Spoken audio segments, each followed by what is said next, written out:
Throughout the Bible, there are many accounts of some really good and really bad relationships among siblings.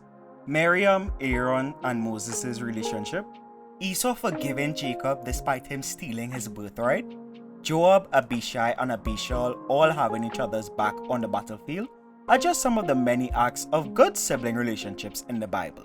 But then there's the siblings that we all pray that our very own siblings don't follow in their footsteps, such as Cain and Abel, where we get the first recorded murder in the Bible, Joseph's brothers selling him into slavery, David's cantankerous offspring, and Abimelech, the son of Gideon who had his 70 brothers killed so he can become the new king. And in this installment of Unsung Bible Stories, we're going to be covering Abimelech's wicked ascension and his well-deserved downfall. So grab a snack because this is going to be quite a loaded chapter, as we dive into Judges chapter 9. Now Abimelech the son of Jerubbaal went to Shechem to his mother's relatives and said to them, and to the whole clan of his mother's family, say in the ears of all the leaders of Shechem, which is better for you, that all 70 of the sons of Jerubbaal rule over you, or that one rule over you? Remember also that I am your bone and your flesh. And his mother's relatives spoke all these words on his behalf in the ears of all the leaders of Shechem, and their hearts inclined to follow Abimelech, for they said, he is our brother. And they gave him 70 pieces of silver out of the house of Baal-berith, with which Abimelech hired worthless and reckless fellows, who followed him. And he went to his father's house at Ophrah, and killed his brothers the son of Jerubbaal, 70 men on one stone. But Jotham the youngest son of Jerubbaal was left, for he hid himself.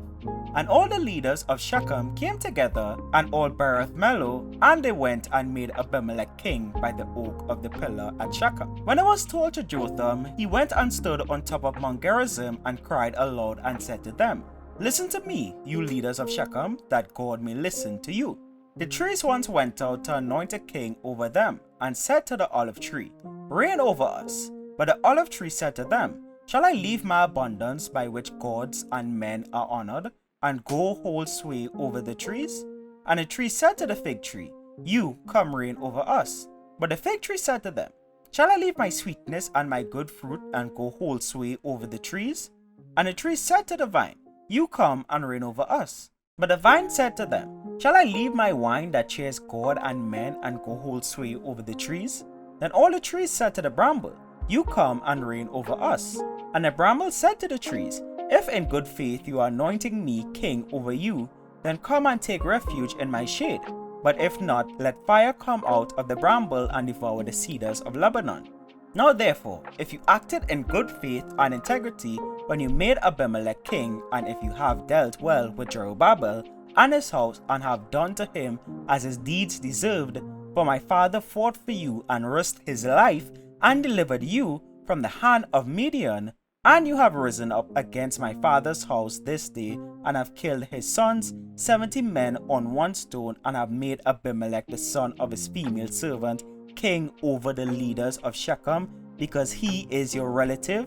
If you then have acted in good faith and integrity with Jerubbaal and his house this day, then rejoice in Abimelech, and let him also rejoice in you.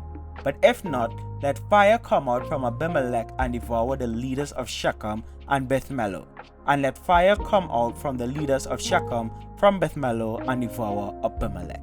See, this whole jeez, the last 8 verses, Jotham's entire parable is just, it's one of my favorite things from Judges. It's just, oh jeez, it's like, what even was explained, it's amazing. His entire, the entire parable. And let's head to some Christian commentary sources to really understand just the gravity of what Jotham was saying here, and just the way he constructed the comparison between the good trees and the bramble and everything. Let's get some Christian commentary sources.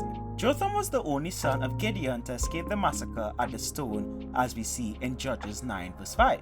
Here he told a parable to rebuke the men of Shechem for their choice of Abimelech as a king. The worthy trees such as the olive, the fig, the vine didn't want to be king, but the unworthy bramble agreed to be king. The promise of the bramble, "Take shelter in my shade," was intended as ironic and ridiculous. The bramble was a low thorny bush and offered shade to no one, especially to trees. I'll put up a picture of what a bramble looks like versus the other trees mentioned that are considered worthy here, so you can understand the meaning of the parable. The bramble warned that he would be an oppressive ruler and destroyed anyone who disagreed with him. One test of the character of a man is to see how he treats those who disagree with him. If his only desire is to destroy those who disagree, then he is much like the bramble. Plenty of good points but no real substance for good. Finally, the position was offered to the bramble, which not only produced nothing of value and was quite worthless as timber, but was a positive menace to the farmer who had to wage continual war against its encroachments. The condensed moral of the whole fable is this: weak, worthless, and wicked men will ever be foremost to thrust themselves into power, and in the end to bring ruin upon themselves and on the unhappy people over whom they preside. Abimelech was a son of Gideon's concubine who came from Shechem, so the people of Shechem had a sense of misplaced loyalty in him than Gideon's other sons, which is why they sided with him, which was quite a dumb choice really. Continuing to verse 21, and Jotham ran away and fled and went to Bur, and lived there because of Abimelech his brother. Now we're going to be getting into the downfall of Abimelech. Abimelech ruled over Israel 3 years, and God sent an evil spirit between Abimelech and the leaders of Shechem. And the leaders of Shechem dealt treacherously with Abimelech, that the violence done to the 70 sons of Jerubbaal, which is Gideon, might come and their blood be laid on Abimelech their brother, who killed them, and on the men of Shechem, who strengthened his hands to kill his brothers, his band of worthless fellows, as we read in the early verses. And the leaders of Shechem put men in ambush against him on the mountaintops, and they robbed all who passed by them along that way. And it was told to Abimelech. And Gaal, the son of Ebed, moved into Shechem with his relatives, and the leaders of Shechem put confidence in him. And they went out into the field and gathered the grapes from their vineyards, and trod them, and held a festival. And they went into the house of their God, and ate and drank, and reviled Abimelech. And Gaal, the son of Ebed, said, Who is Abimelech, and who are we of Shechem that we should serve him? Is he not the son of Jerubbaal, and is not Zebul his officer? Serve the men of Hamor, the father of Shechem. But why should we serve him? Would that his people were under my hand? Then I would remove Abimelech. I would say to Abimelech, Increase your army and come out. Then Zebul, the ruler of the city, heard the words of Gaal, the son of Ebed. His anger was kindled, and he sent messengers to Abimelech secretly, saying, Behold, Gaal, the son of Ebed, and his relatives have come to Shechem, and they are stirring up the city against you. Now therefore, go by night, you and the people who are with you, and set an ambush in the field. Then in the morning, as soon as the sun is up, rise early and rush upon the city. And when he and the people who are with him come out against you, you may do to them as your hand finds to do. So Abimelech and all the men who were with him rose up by night and set an ambush against Shechem in 4 companies. And Gaal, the son of Ebed, went out and stood in the entrance of the gate of the city. And Abimelech and the people who were with him rose from the ambush. And when Gaal saw the people, he said to Zebul, Look, people are coming down from the mountains. And Zebul said to him, You mistake the shadow of the mountains for men. Gaal spoke again and said, Look, people are coming down from the center of the land, and 1 company is coming from the direction of the diviner's oak. Then Zebul said to him, Where is your mouth now, you who said, Who is Abimelech that we should serve him? Are not these the people whom you despise? Go out now and fight with them. That is like one of the best illustrations of put your money where your mouth is in the Bible. Zebul was like, you talk all that talk. I hope you're able to walk that walk now. And Gaal went out at the head of the leaders of Shechem and fought with Abimelech.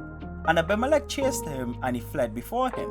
And many fell wounded up to the entrance of the gate. And Abimelech lived at Arumah. And Zebul drove out Gaal and his relatives, so that they could not dwell at Shechem. On the following day, the people went out into the field, and Abimelech was told, He took his people and divided them into 3 companies and set an ambush in the fields. And he looked and saw the people coming out of the city. So he rose against them and killed them. Abimelech and the company that was with him rushed forward and stood at the entrance of the gate of the city, while the 2 companies rushed upon all who were in the field and killed them. And Abimelech fought against the city all that day, and he captured the city and killed the people who were in it. And he razed the city and sowed it with salt. Abimelech was he was just like a big, nasty dictator. Jeez. When all the leaders of the tower of Shechem heard of it, they entered the stronghold of the house of El-Berith. Abimelech was told that all the leaders of the tower of Shechem were gathered together. And Abimelech went up to Mount Zalmon, and he and all the people who were with him, and cut down a bundle of brushwood and took it up and laid it on his shoulder. And he said to the men who were with him, "What you have seen me do, hurry and do as I have done." So they're going to tumble over the tower. Oh, jeez. So every one of the people cut down his bundle and following Abimelech put it against the stronghold. And they set the stronghold on fire over them, so that all the people of the tower of Shechem also died, about 1,000 men and women. Ah, jeez. Abimelech was just continuing in his reign of wickedness. Oh jeez. Then Abimelech went to Thebes and encamped against Thebes and captured it. But there was a strong tower within the city, and all the men and women and all leaders of the city fled to it and shut themselves in, and they went up to the roof of the tower. And Abimelech came to the tower and fought against it and drew near to the door of the tower to burn it with fire. And a certain woman threw an upper millstone on Abimelech's head and crushed his skull. Then he called quickly to the young man, his armor bearer, and said to him, "Draw your sword and kill me, lest they say of me, a woman killed him." So all that war and whatnot, and all the chaos he caused in Israel, Canaan at the time. And his biggest concern is that, concern is that a woman killed him, and that is all is remembered about him of his legacy. Jeez. And his young man thrust him through, and he died. And when the men of Israel saw that Abimelech was dead, everyone departed to his home. Thus God returned the evil of Abimelech which he committed against his father in killing his 70 brothers, and God also made all the evil of the men of Shechem return on their heads, and upon them came the curse of Jotham, the son of Jerubbaal. Christian commentary sources state, an evil spirit was used by God to judge Abimelech and avenge the murder of Gideon's sons. God is not the author of evil, but he can allow evil powers subject to his control to bring about certain consequences in accordance with his plans. Another commentary states that God gave the devil commission to enter into or work upon the minds and hearts, knowing that he of himself and by his inclinations would fill them with mistakes and jealousy and decisions and heart burnings, which would end in civil wars and mutual reign. And as we saw, things indeed ended with civil wars in Abimelech's case that ultimately ended to his demise. And as the final verse in verse 57 said, and God also made all the evil of the men of Shechem return on their heads, and upon them came the curse of Jotham, the son of Jerubbaal. Yeah, I mean, that is a loaded story, but that is like, you do evil, well, not in the kind of form of like karma, but just in the form of like, because we don't believe in karma and that whole sort of stuff, but just in the form like, what you do would come back to you in this sense, if your heart is continuing to be unrepentant as Abimelech. It was just, which is there a worse sibling in the Bible? I mean, Joseph's siblings were redeemed. Is there a worse sibling than Abimelech? Could we give him the title of being the worst sibling in the Bible? I think for now, there's no siblings that come into my mind. I think I'm giving him the pin of the worst sibling in the Bible. If you watched to this point in the video, then why not consider leaving a like and subscribing with post notifications, and even sharing the channel with others. Share this video with your siblings, and when you're sharing it, give like a short message of thank you for not being a sibling like Abimelech.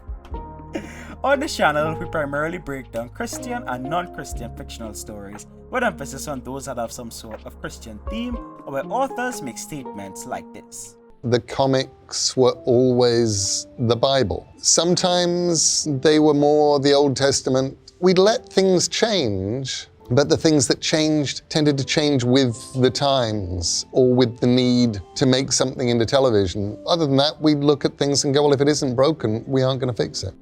But we also make more generalized Christian content like this video, as well as this initiative to do Christian creative projects ranging from making replicas of different places in the Bible to turning Christian fictional stories into small-scale video games. If you enjoyed the video to the point you're looking to check out something else on the channel, then check out our previous installment where we looked at 3 times God used demons as a punishment in the Bible. And a little spoiler, Abimelech was one of them, as we saw in this story.